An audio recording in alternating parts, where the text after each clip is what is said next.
So here we have the Nissan Qashqai N connector on an 18 plate. I'm going to start off by showing you around the outside of the car, and then we'll hop in and run through some controls on the inside. But from the outside you can see that it's a 5-door car with alloy wheels and tinted windows. Let's start off inside the boot and then work our way around the rest of the car from there. So as we approach the boot, you'll see we have reversing sensors. This car's also got a 360 parking camera, which I'll show you when we're inside the car. You can see for yourself that it has a 60-40 split folding rear seat, and these two tray sections here will both lift and remove completely to give you even more boot space should you need it. Okay, so we're just going to work our way back round to the front of the car now, and then we'll hop in and run through some controls on the inside. But now that we've done a full circle of it, you can see it's in lovely condition the whole way round.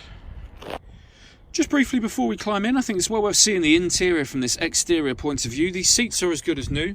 There's plenty to run through on the dashboard, so let's hop in and we'll do that right now.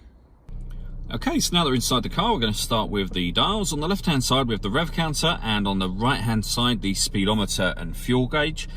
In the middle at the bottom you can see the total miles on this car are 3,779. The information displayed above that can be changed using buttons on the steering wheel for various different bits of fuel economy information, a satellite navigation menu.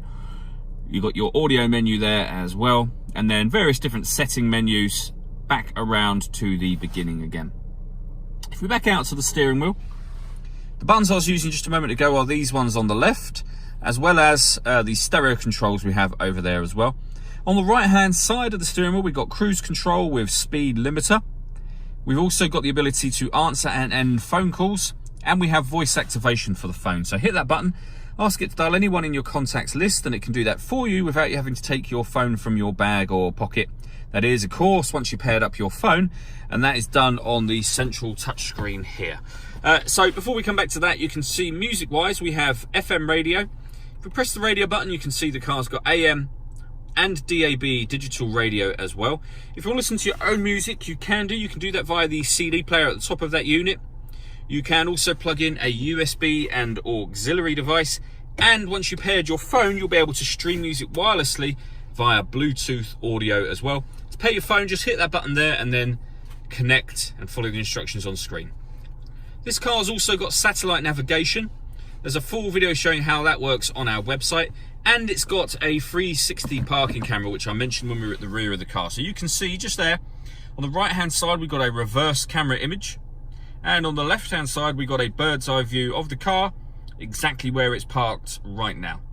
It goes a couple of stages beyond that as well. If you press the camera button, you get a front facing camera on the right hand side and the bird's eye view camera on the left, or a front facing camera and the front passenger side wheel. So with all those cameras, it does make it incredibly easy to park this car. Below that we have dual zone climate control, so you can adjust the temperature on the passenger side and the driver side.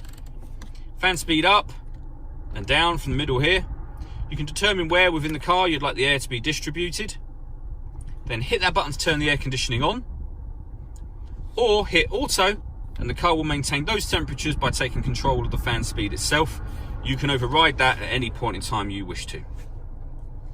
We then have a 6-speed manual gearbox. In front of the gearbox you can see we have a 12-volt charging socket there, as well as on the right hand side the electronic handbrake.